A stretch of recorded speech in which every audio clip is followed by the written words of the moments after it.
En Acción Elevadores e Hidrogrúas estamos orgullosos de ser sanfrancisqueños. Orgullosos por facilitar los trabajos en altura y el manejo de carga con eficiencia y seguridad. De generar trabajo de calidad con tecnología 4.0 y de exportar nuestro trabajo a más de 20 países. Orgullosos de trabajar con los emprendedores, las instituciones y los clubes locales. Estamos orgullosos de cumplir nuestra misión de crecer y hacer crecer, apuntando cada vez más alto desde nuestra ciudad. Acción. Elevadores e Hidrogrúas.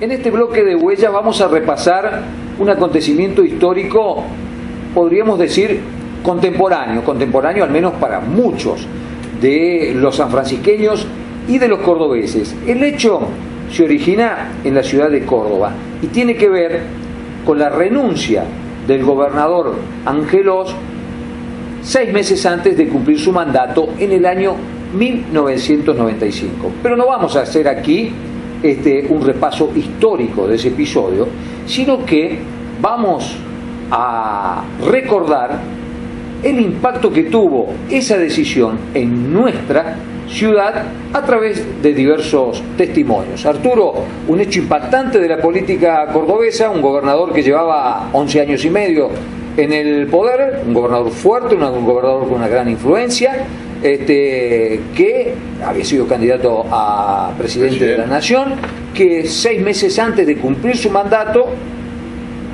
tiene que renunciar al gobierno. Exactamente, esto es lo que ocurrió, como decías vos recién, en el año 1995, y que en un caso que luego el propio Eduardo Angelos había reconocido que había sido el error de él, lo del tercer mandato. Vos sí, recordás que hasta se hizo una reforma de la Constitución para facilitarle a Angelos la reelección, ¿no es cierto?, por segunda vez. Claro. Él fue elegido en 1983, nuevamente en el 87, ahí tenía que terminar el mandato en el 91, y él insiste, ¿no es cierto?, con esa reforma constitucional que tenía 2 lecturas. Algunos decían que no podía ser reelecto y él sostenía que sí, los partidos del que sí. En el año 91 lo reeligen para que termine en diciembre de 1995. A todo esto, en 1989 él había sido el candidato que enfrentó a Carlos Saúl Menem, y donde Menem gana la elección, también como consecuencia un poco de esa gran crisis que terminó con el gobierno de Raúl Alfonsín. También con unos meses de anticipación. Con meses de anticipación. El tema, de todos modos, está planteado así, pero nosotros vamos a verlo desde voces de personas locales de acá. Eso es lo que lo hace interesante para vos. Porque el tema era, acordate que se plantea esto en diciembre de 1994, cuando sorpresivamente, de un día para el otro, Córdoba, que era la isla, como la definía Angelos a la provincia de Córdoba, dentro de las crisis que había ya en el país, se encuentran con que dejan de pagar regularmente a todo el personal del Estado. Claro.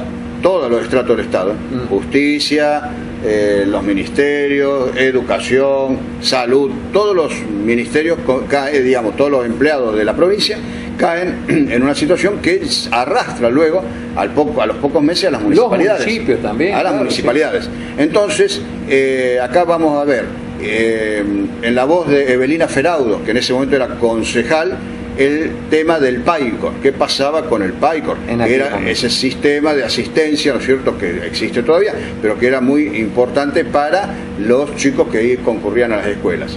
con Norberto Di Giulio, que era secretario general de UPC. UPC, claro, Norberto, donde sí. Fue un año absolutamente irregular para el dictado de clases, porque recién las clases se normalizan como en el mes de agosto, Claro. ya terminando prácticamente el ciclo lectivo y después de la renuncia de Angelos.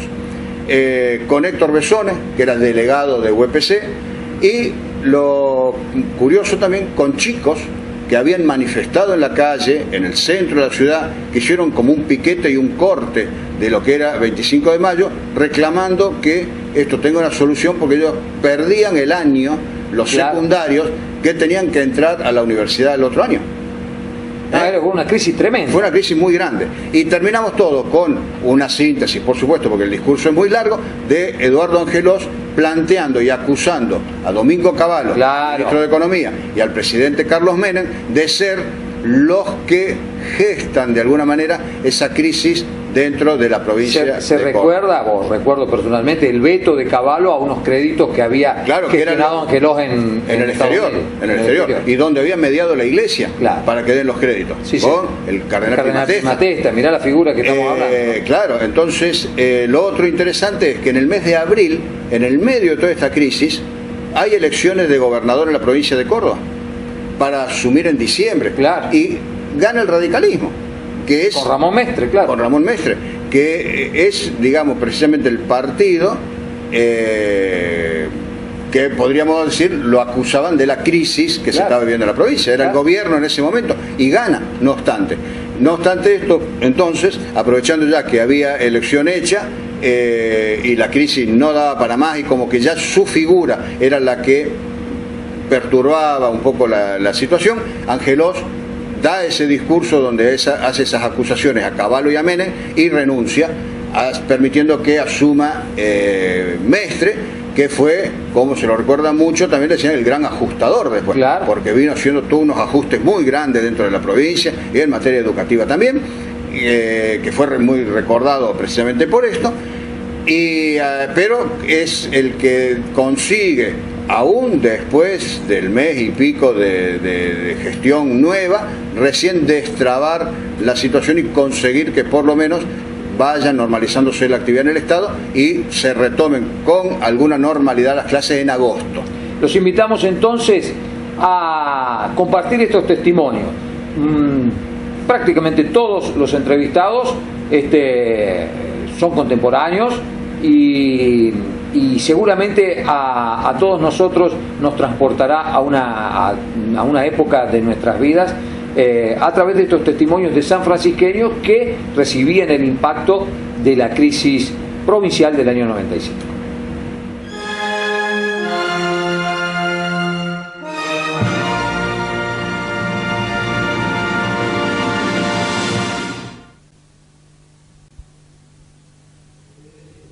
Está con nosotros la concejala Evelina Feraudo, con quien queríamos dialogar respecto del tema del PAICOR. ¿Qué es lo que sucede en nuestra ciudad con las raciones para los distintos colegios?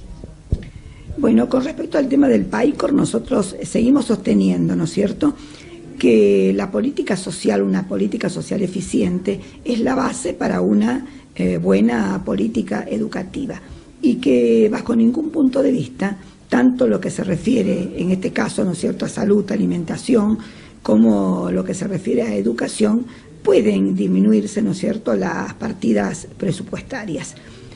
En este momento, las escuelas prácticamente no están funcionando, o están funcionando en una forma, ¿no es cierto?, anormal. Por lo tanto, no se sabe a ciencia exacta si realmente la cantidad de raciones alcanza a cubrir las necesidades.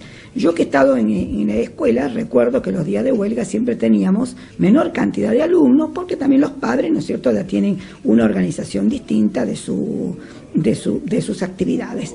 Lo que pienso que en ningún momento se tiene que, no solamente se tiene que mantener las raciones que estaban en vigencia, sino hacer un diagnóstico, aumentar la cantidad de raciones, pero haciendo un diagnóstico, ¿no es cierto?, bien organizado, bien serio, para ver quiénes realmente solicitan ser incorporados al PAICOR y las reales necesidades de esas personas. Además, también tenemos que tener en cuenta que el PAICOR en sus primeros tiempos no solamente brindó alimentación, era copa de leche y refrigerio, sino también delantales, calzados, ¿no es cierto?, y útiles escolares, que eso también debiera implementarse, más aún en este momento que estamos viviendo momentos, los hogares están viviendo, ¿no es cierto?, instantes muy difíciles.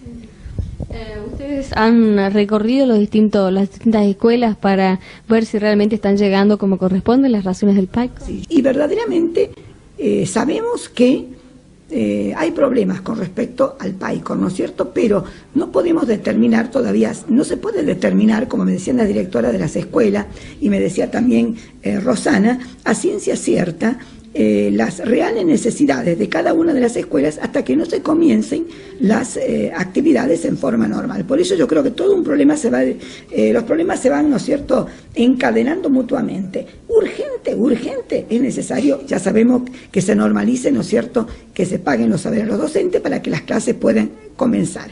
Una vez que ya comencemos con las actividades, se verá realmente cuáles son, ¿no es cierto?, los chicos que necesitan incorporarse al PAICOR y ver si la cantidad de raciones que tenían en el colegio son suficientes para cubrir estas demandas, que yo pienso que en este momento no. Yo pienso que en este momento va a haber una demanda muy superior, ¿no es cierto? Pero también, por experiencia digo, que hay que hacer un diagnóstico previo y serio, ¿no es cierto?, para que siempre se le dé lugar a los que más necesitan y a los que verdaderamente están necesitando.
Acaba de concluir la asamblea de la UPC, Norberto Di Giulio, ¿qué tal? ¿Cómo le va? Buenas tardes. Queremos conocer lo que se trató y los puntos que pueden haber quedado definidos. Bueno, se han resuelto 3 puntos que tienen que ver con acciones que se van a desarrollar aquí, concretamente en el departamento San Justo, producto que continúa la situación sin mayores novedades, es decir, no tenemos ningún tipo de respuesta de parte de las autoridades sobre el conflicto del no pago de salarios de los trabajadores de la educación. El primer punto es mantener la retención de servicios hasta tanto se hagan efectivos los salarios adeudados de febrero y marzo a los activos y pasivos. Ese es el primer punto.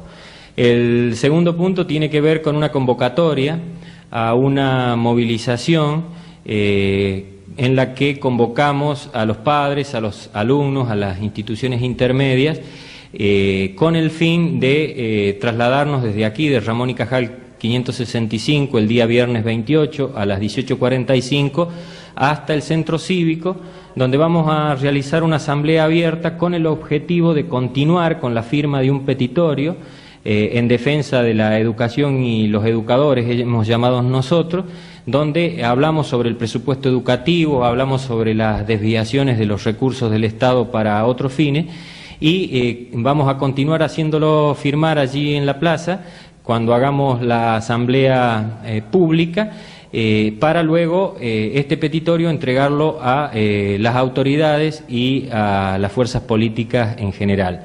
Y el tercer punto es convocar a una nueva asamblea de delegados escolares para el día martes 2 de mayo a las 18, aquí en Ramón y Cajal 565, donde vamos a citar aquí en la Casa de los Trabajadores Docentes a los gobernantes o a quienes ejercen la representación del gobierno en el departamento y a las fuerzas políticas para entregarles este petitorio y bueno, que se hagan cargo de esta situación en función de que hace varios días que las autoridades provinciales no dan ningún tipo de respuesta, ni siquiera un planteo de hasta cuánto tenemos que esperar para que se resuelva esta situación. Entonces lo vamos a convocar el día 2 de mayo para que se comprometan públicamente con el petitorio que seguramente va a firmar una gran cantidad de docentes y padres de alumnos. También en esa asamblea vamos a invitar a las comisiones de padres que se han ido generando en los distintos centros educativos con el objeto de analizar con ellos las posibles soluciones a este conflicto.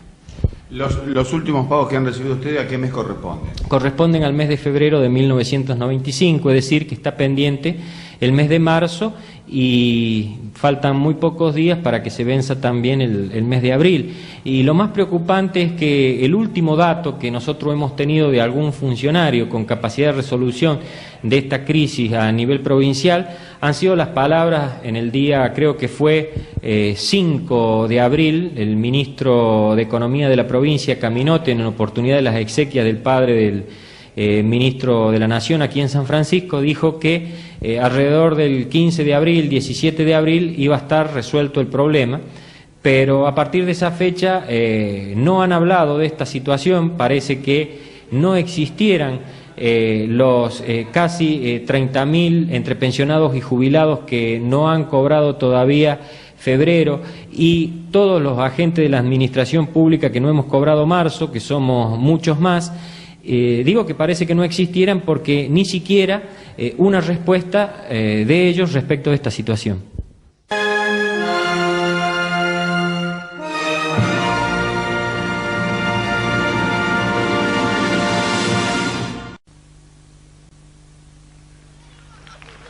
Son las 10 de la mañana, Boulevard 25 de Mayo, pleno centro de la ciudad de San Francisco. La calle está cortada totalmente, este es el clima que se vive. Están los alumnos de las escuelas primarias y secundarias pidiendo no perder el ciclo lectivo 95. Vamos a escuchar cuál es la opinión de los chicos.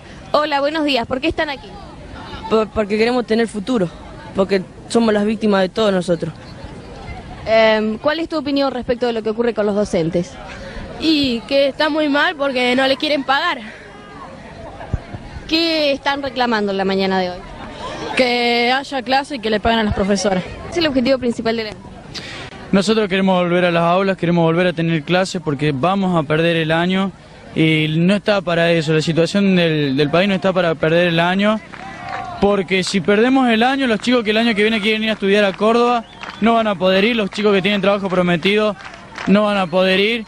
Queremos que quede bien en claro algo, que no es político y que esto es totalmente en cuenta de los alumnos, ¿no? Que no es ni a favor ni en contra de los profesores, es a favor de la educación esto. ¿Los docentes también iban a estar aquí en la mañana? No sabemos muy bien, algunos llamaron a la radio diciendo que iba a venir padres, que iban a venir docentes. Por el momento, lo único que vemos nosotros acá son alumnos.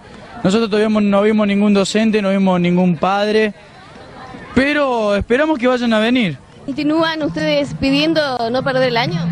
Nosotros somos de un colegio privado, pero venimos a apoyar a los otros colegios.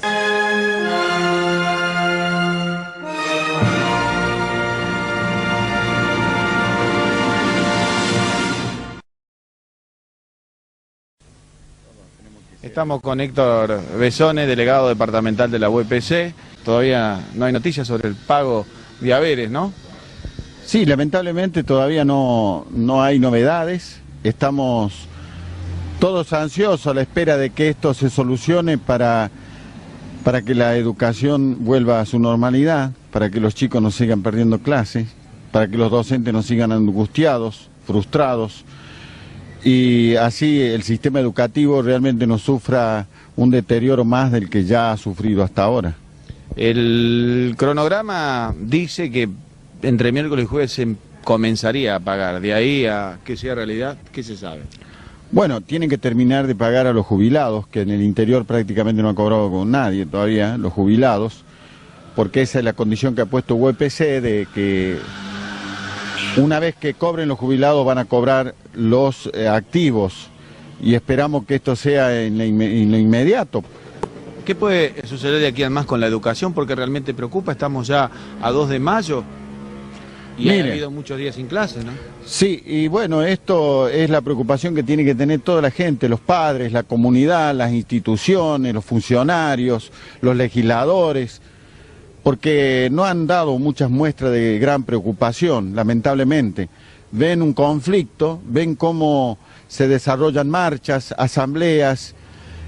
Esta no es una pelea de gremios, ni siquiera es una pelea, ni tiene que ser una pelea entre gobernantes, entre el ministro de Economía y el gobernador, sino que tiene que ser una pelea de toda la comunidad en defensa de la educación, porque acá realmente no se está atendiendo algo que es primordial. La gente paga los impuestos para que se le dé educación a los hijos, no para que se gaste nada más que en la política, en el funcionamiento de la democracia y en otros menesteres, sino que realmente se atiende la educación, la salud, la justicia.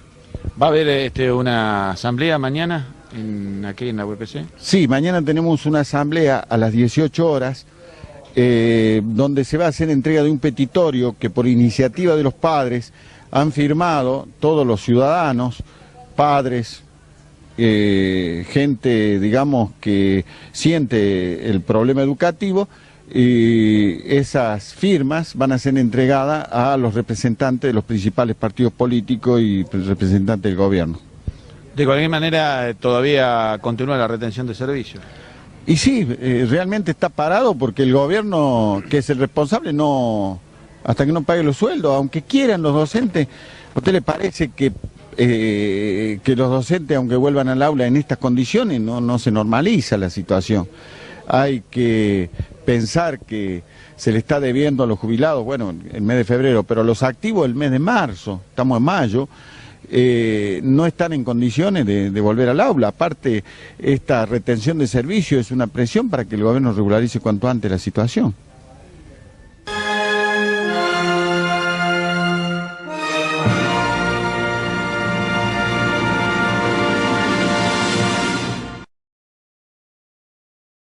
Y quienes estamos en la cresta de la ola que contiene la crisis nacional, estamos sufriendo primero las consecuencias. Por esa razón es necesario, sin soberbias y reconociendo que hubo todo tipo de errores, repasar brevemente el camino que hemos transitado desde enero hasta hoy. Esa verdadera trama de escollos que venimos recorriendo los cordobeses. Hasta diciembre de 1994, nada hacía presagiar que la economía nacional era tan débil. Muchas veces habíamos sostenido que la Argentina era muy dependiente del capital externo y que estábamos muy expuestos porque nuestra balanza comercial registraba saldos negativos. Pero se decía que esto era natural en el modelo. En ese contexto, Córdoba, que tenía un déficit totalmente administrable, que era acreedora de la nación y que podía a través de sus bancos acceder al mercado internacional de capitales, gozaba de una situación relativamente estable. Cierto que se justifica si se observa la cantidad de empresas que anunciaron su instalación en la provincia.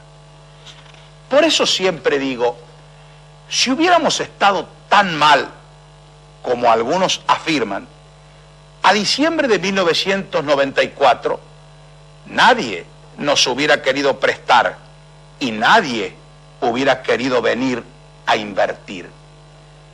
Pero como tantas veces lo he dicho, cuando los capitales se fueron de la Argentina, más de 8.000 millones de dólares, cuando se interrumpió el crédito, cuando los depósitos se evaporaron, cuando la coparticipación y la recaudación cayeron, la provincia entró en problemas porque perdimos una de las arterias a través de las cuales entraba dinero a Córdoba. A mediados de diciembre comenzaron nuestras desventuras. Debimos asumir una crisis para la que no estábamos preparados, en condiciones muy difíciles. De inmediato nos abocamos a defender nuestros bancos, cuando ellos sufrieron el retiro masivo de depósitos que llevó al cierre de muchas instituciones en el país y que también se vieron afectados cuando numerosos créditos no fueron devueltos porque las empresas no pudieron saldarlo debido a que la crisis económica nacional llevó a muchas de estas a una virtual quiebra. Simultáneamente, debimos garantizar el funcionamiento de la provincia. Nadie puede ignorar que se trata de una máquina muy compleja que obviamente se resintió apenas comenzamos a tener retrasos en el pago de haberes. No es la nuestra una administración saturada de empleados, sino de una estructura donde el gasto en salud, educación, seguridad y justicia absorbe casi el 70% del presupuesto provincial. Y a ello debe agregársele el gasto originado en las jubilaciones. Sencillamente aquí se gastó en pagar el 82% a los jubilados durante 11 años, en darle de comer a 300.000 chicos durante 11 años, en tener abierto cientos de hogares de día, en consagrar más del 30% del presupuesto a la educación, en tener una justicia bien paga, en tener una policía bien equipada y en mantener hospitales que atienden sin preguntarle a nadie si son cordobeses. Allí está el déficit, no en los sueldos de los funcionarios. Estos, para algunos, se llama ineficiencia, pero para nosotros se llama solidaridad. Pero claro, este modelo disgusta, porque no se ofrece lo mismo a nivel nacional, contando con más recursos. Y ese es el drama de los técnicos. Hay pasión en los números, pero hay frío en el alma. Y esto que afirmo es constatable. Cuando en enero solicitamos una ayuda anticipada para los bancos, se nos pretendió imponer el despido de más de 30.000 empleados públicos. Y se sabía que eso hubiera significado echar maestras, médicos y policías. Así, a cambio de algo que devolveríamos, se buscó romper el espinazo de este gobierno, que es el fruto de la opción electoral de los cordobeses desde 1983 a la fecha. A partir de ese momento, concretamente en los inicios del año, comenzó la ofensiva sistemática sobre nuestra provincia. Impedir que vinieran inversiones, afectar la paz social, bloquearnos el acceso al crédito y ahuyentar a los depositantes de nuestros bancos. Y fue tal el nivel de pasiones que el ministro de Economía llegó hasta decir que se arrepentía de ser cordobés. Jamás un hijo de esta tierra llegó a decir cosa semejante. En primer lugar, se afirmó que Córdoba padece una mala administración que la habría llevado al déficit en sus cuentas provinciales. Y en segundo lugar, se ofrece a los cordobeses una solución mágica: privatizar todo y a cualquier precio para terminar con los problemas. Yo a esto lo denuncio. Se nos dice que estamos mal porque no privatizamos, pero cuando lo hacemos se sabotea el proceso. En definitiva, acusaciones si no se hace y trabas si se hace. Somos discriminados. Esto lo venimos expresando desde hace ya varios años, pero en medio de la crisis y cuando los problemas urgen, las injusticias se ponen de manifiesto y éticamente pasan a ser insoportables.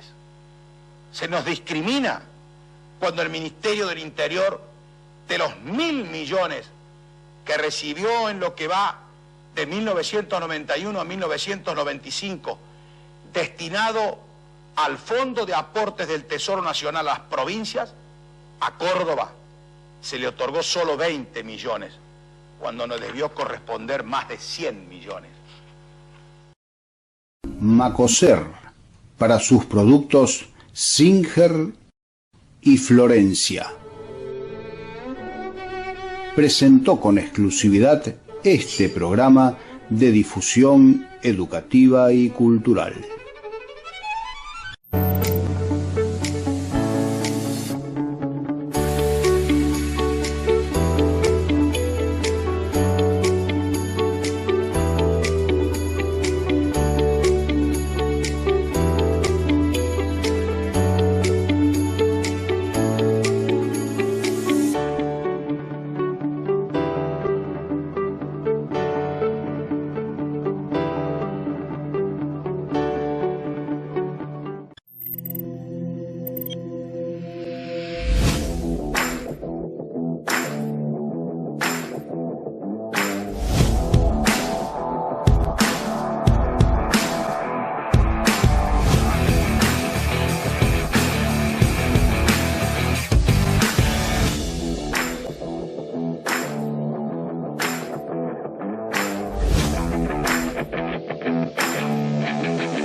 En Acción Elevadores e Hidrogrúas estamos orgullosos de ser sanfrancisqueños.